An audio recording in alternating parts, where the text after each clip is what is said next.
In this lesson, we are learning to identify the features of angles. So what I'm looking for, by the end of this lesson, you will be able to name the parts of angles and you will be able to label angles accurately.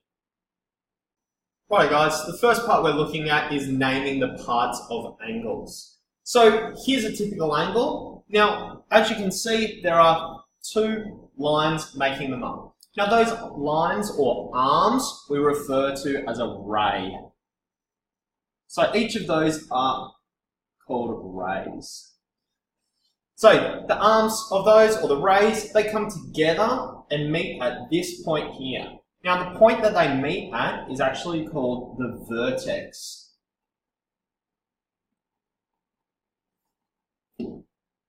Now we're going to look at labeling angles accurately.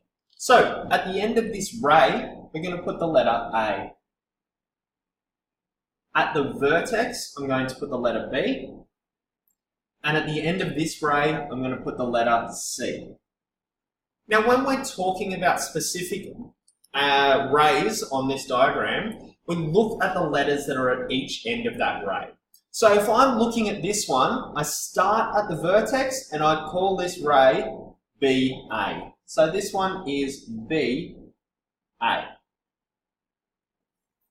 Now that means that if I look at the ray along the bottom, I would call it BC, because those letters or those labels are at each end of that ray.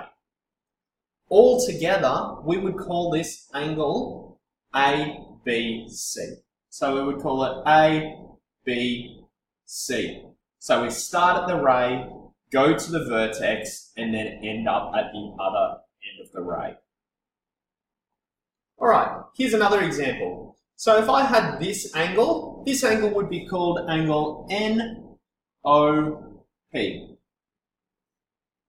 The rays on that angle would be, I'd look at each of the rays individually.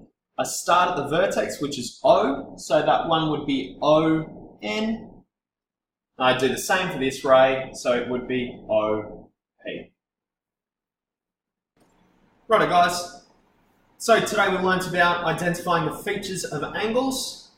Now you guys are able to name the parts of angles, and you're also able to label those angles